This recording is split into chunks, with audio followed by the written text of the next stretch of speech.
सांसद और आजाद समाज पार्टी के अध्यक्ष चंद्रशेखर आजाद ने अपने महाकुंभ को लेकर दिए गए बयान पर कहा, मैंने कहा कि जिन्होंने पाप किए हैं वो ही कुंभ के लिए जाते हैं। नहीं, मैंने कहा कि जिन्होंने पाप किए हैं, मैं यहाँ जहाँ रहता हूँ उससे 50-60 किलोमीटर पे हरिद्वार है और हम बचपन से ये सुनते आए हिंदू धर्म के धार्मिक गुरुओं से कि गंगा जी में जाके अपने पाप धो और पापों से मुक्ति ले लो। ना मैंने पाप किए, मैं तो अपने हक वंचित समाज को उनके पैरों पर खड़ा करने के लिए, उनके साथ जो जुल्म हो रहा है उसको रोकने के लिए काम कर रहा हूं। तो मुझे पाप धोने की जरूरत नहीं है। और रही बात, हमारी पार्टी का स्टैंड स्पष्ट है। जिन संतों गुरुओं महान पुरुषों के रास्ते पे, विचारधारा पे हम लोग चलते हैं। हम पाप और पुण्य में बहुत भरोसा भी नहीं करते, हम तो कर्म में भरोसा करते हैं।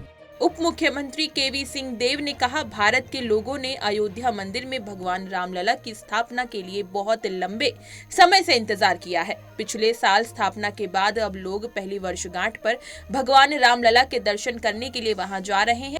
People of India have waited for a very long time for the installation of Lord Ram Lalla in the Ayodhya temple, and after the installation took place last year, now people are going there on the first anniversary to pay their obeisance to Lord Ram Lalla and do his darshans.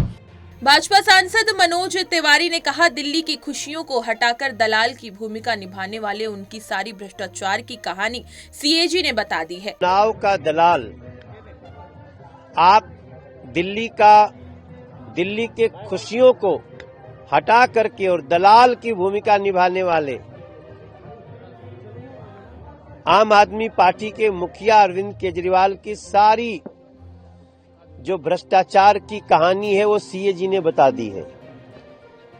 2000 crore से ज्यादा का सीधा excise policy में लूट दिल्ली का, ये वही CAG report है जिसको अरविंद केजरीवाल कभी 2013 में हाथों में लहरा करके शीला दीक्षित जी के खिलाफ लड़ते थे, कांग्रेस को गाली देते थे, और आज वही सीएजी रिपोर्ट अरविंद केजरीवाल को एक बड़ा भ्रष्टाचारी, एक बहुत बड़ा दलाल घोषित कर दिया है।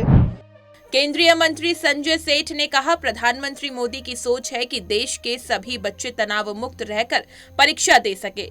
देखो, प्रधानमंत्री जी की सोच कि देश के बच्चे एग्जाम बिना किसी तनाव के, बिना किसी स्ट्रेस के परीक्षा दें और परीक्षा को भी उत्सव के रूप में लें, तभी परिणाम सकारात्मक होंगे।